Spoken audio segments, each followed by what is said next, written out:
our wedding, a stranger made a terrifying call. What would you do if 3 days after your daughter's wedding, a stranger called and said, I shouldn't be the one telling you this, but your daughter is in danger. not heartbreak, not cold feet, danger. And then he added, Don't tell her. Come alone. Before we continue, please hit the like button, subscribe to the channel, and turn on the notification bell for updates. I still remember the sound of the ice in my glass when the phone rang. It was 8:17 p.m. I had just finished packing away leftover wedding favors. Little lavender sachets Emily insisted on hand-tying herself. The house still smelled like roses and vanilla buttercream. 3 days earlier, I had zipped her into her dress. 3 days earlier, I had kissed her cheek and whispered, You look so happy. She did look happy, radiant, certain, safe. Daniel Hayes stood at the altar like a man who had already won something. Calm, polished, respectful. The kind of man who shakes your hand with both hands. The kind of man who calls you Mrs. Carter and means it, or so I thought. The voice on the phone was male, controlled, but strained around the edges. Ma'am, I drive for a living. I was working your daughter's wedding. My stomach tightened. I saw something after everyone left. What kind of something? That's where your mind goes, isn't it? Affairs, fights, regret, something messy and emotional. But his next words didn't fit any of that. She signed something she doesn't understand. Signed what? I actually laughed. A nervous, confused laugh. She signed a marriage license. No, ma'am. Something else. Silence stretched between us. Heavy. Wrong. Why can't you tell her? I asked. Because if she confronts him without knowing everything, it could make things worse. Worse than what? He lowered his voice. There isn't much time. That was the moment the air in my kitchen shifted. The lavender didn't smell sweet anymore. It smelled suffocating. I should have called Emily immediately. I should have told her everything. But instead, I heard myself say, Where do we meet? And before he hung up, he said one more thing. Please, come alone. But what I would discover that night would make me question whether my daughter's wedding had ever been about love at all. And that realization was only the beginning. Wait a minute. He said she signed something dangerous, but tells her mom not to warn her. That's either protection or manipulation. If you're her, do you investigate first or call the doctor immediately? What kind of mother keeps a secret from her own daughter? That question followed me the entire drive. Red lights felt longer. Every pedestrian looked like a delay. I kept staring at my phone, half expecting Emily's name to flash across the screen, as if she could somehow sense that something had shifted. Should I call her? Should I warn her? Or would that make it worse? The stranger's words echoed in my mind. If she confronts him without knowing everything, it could make things worse. Worse than what? The cafe he chose was attached to a parking structure downtown. Neutral territory, fluorescent lighting, concrete pillars, the kind of place where conversations aren't meant to linger. He was already there, mid-40s, nervous energy, hands wrapped around a paper cup he wasn't drinking from. When I approached, he stood up too quickly, like he wasn't sure whether to shake my hand or apologize first. Mrs. Carter? I nodded. My name is Luis Moreno. I was hired to drive someone that night. Someone, not Emily, not Daniel, someone else. He glanced around before leaning in slightly. I wasn't supposed to hear anything. I stay in the car. That's the job. But you did hear something, I said. He swallowed. Yes. And then he told me, after the reception ended, after the last sparkler burned out, after I hugged my daughter goodbye and watched her walk away with her new husband. Daniel didn't go straight to their honeymoon suite. He met a woman behind the venue. I felt the heat rush to my face. Another woman? I asked. Luis shook his head quickly. It wasn't like that. No kissing, no touching, no urgency. Just business. Daniel handed her a folder, and Luis heard him say, clear as day. She signed. It's done. Done. Done with what? They talked about a deadline, about something clearing, about timing. Timing for what? My heart pounded so loudly I could barely hear the rest. I replayed the wedding morning in my head. The chaos. Vendors asking for signatures. Emily scribbling her name on forms without even looking up. Daniel hovering helpfully beside her. Organizing, managing, directing. Was that when it happened? Luis reached into his jacket slowly. There's something you need to see, he said, and when he slid his phone across the table, I realized this wasn't suspicion anymore. It was proof. But the image on that screen would change everything, and I wasn't prepared for what it revealed. Wait, Daniel met a woman after the wedding, handed over a folder and said, she signed, it's done. If it's not cheating, why the secrecy? And what exactly did Emily sign?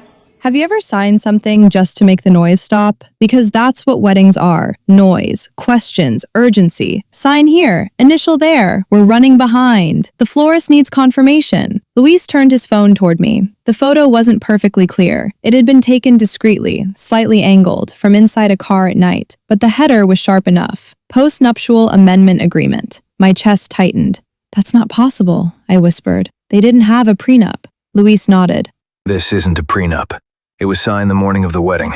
Morning of. I could see it now. Emily at the long banquet table in the bridal suite, curlers still in her hair, mimosa untouched, vendors coming in one after another with last-minute adjustments. Daniel had taken control of the paperwork. I'll handle it. He'd said smoothly. Just sign where I marked Em. We're short on time. How many times had she signed her name that morning? 5, 10, 15? What does it say? I asked. Luis zoomed in on the lower portion of the image. Legal language, dense, intentional, financial restructuring, marital asset consolidation, automatic control reassignment in the event of legal dispute. I blinked. Control of what? That part He said quietly. is tied to her inheritance.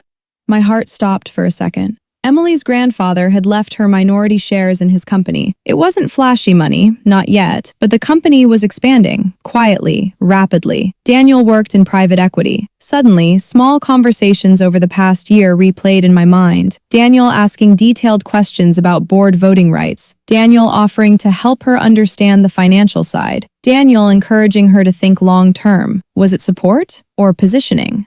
The clause activates 72 hours after the marriage filing is registered. Luis continued. It shifts temporary voting control under marital trust terms if a dispute is initiated. In plain English, I said. If she confronts him and threatens separation before you act, He replied.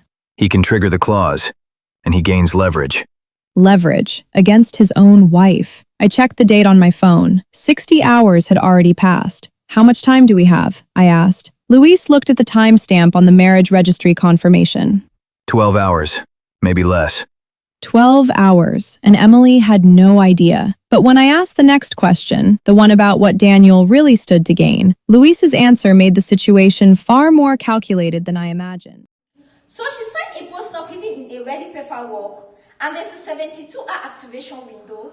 If Daniel is innocent, why the deadline? And why meet a lawyer secretly? Something isn't adding up. What if the wedding wasn't the beginning? What if it was the final move? I stared at Luis across that small metal cafe table and asked the question that had been building in my chest since he showed me the document. What does Daniel actually gain? Luis didn't answer immediately. He looked almost reluctant, like saying it out loud would make it more real. Your daughter inherited minority shares. He said carefully. But minority doesn't mean powerless. Not in this case. He explained it in pieces. Emily's grandfather's company wasn't just growing, it was on the verge of a major expansion, a private acquisition deal that hadn't gone public yet. If it went through, valuation could triple within a year. Daniel knew that. Of course he did. He worked in private equity acquisitions. Timing was his language. The amendment transfers temporary voting control under a marital trust structure if there's a dispute. Luis said. 90 days. 90 days. That's enough time to influence board decisions. He continued. Enough to push through restructuring. Enough to position assets. Enough to profit. My stomach dropped. I understood. Suddenly, the timeline rearranged itself in my mind. Daniel started dating Emily seriously right after probate finalized. He proposed 6 months later. He insisted on handling logistics. He encouraged her not to delay the wedding. Was it love or alignment? Luis leaned closer. I heard him tell the attorney, once it clears, we move fast. Move fast. Not celebrate, not build a life. Move fast. And she doesn't know? I asked. Luis shook his head. They assume no one heard. That's when he told me why he broke his silence. I have a daughter, He said. I kept thinking, what if that was my girl signing something she didn't understand? For a moment, the parking garage felt impossibly small, concrete pressing in from every side. I checked the registry confirmation timestamp again. Marriage filed at 9:12 a.m. I looked at my phone clock, 8:03 p.m. Less than 13 hours. If Emily confronted Daniel blindly, he could activate the clause early. If we did nothing, it would activate automatically. Either way, he wins. Unless we move first. Luis watched me carefully. What are you going to do? I stood up slowly, my hands steadier than I felt. I'm not telling my daughter, I said. He frowned. You're not? No, I'm calling a lawyer. But even that decision would trigger a chain of events I wasn't prepared for, because Daniel Hayes was not the kind of man who left loopholes. Have you ever had to protect someone by keeping them in the dark? That was the position I was in. 12 hours left, a signed document, a husband who thought he had already won. I stepped out of that cafe and called the one person I trusted with something this volatile. An old college friend, Marianne Keller, corporate litigator, ruthless in a courtroom, precise with timing. She answered on the second ring. Rebecca, it's late. I don't have time for late, I said. I need an emergency injunction. Silence. Then, Start talking. I forwarded the photo, explained the timeline, the inheritance, the clause, the 72-hour activation window. Marianne didn't gasp. She didn't panic. She said 4 words that steadied me. This is deceptive execution. Legal language for trickery disguised as consent. By 6:30 a.m., she had drafted a motion challenging the validity of the amendment based on concealment and misrepresentation. By 8:42 a.m., we were at the courthouse. The marriage registration finalized at 9:12 a.m. 3 days earlier. At 8:57 a.m., 15 minutes before activation, the injunction was filed. Frozen, paused, locked. At 9:26 a.m., Daniel called me. Not Emily, me. His voice was calm, but thinner than usual. Rebecca, did you authorize a legal filing against a private marital agreement? Private marital agreement. Such careful words. You mean the one my daughter didn't knowingly sign? I asked. Silence. For the first time since I'd known him, Daniel didn't sound polished. He sounded cornered. When Emily found out, she didn't scream. She didn't throw things. She just sat very still. The kind of stillness that comes when reality rearranges itself in real time. He hadn't married for chaos. He'd married for leverage, for control, for a 90-day window that would have changed everything. So let me ask you something. When someone says, I do, what are they really committing to? Because sometimes danger doesn't look like betrayal in a hotel room. Sometimes it looks like paperwork, signed between cake tastings and champagne toasts. And sometimes the most dangerous words at a wedding aren't I do. They're she signed. Would you have exposed him or stay silent? Comment your move below.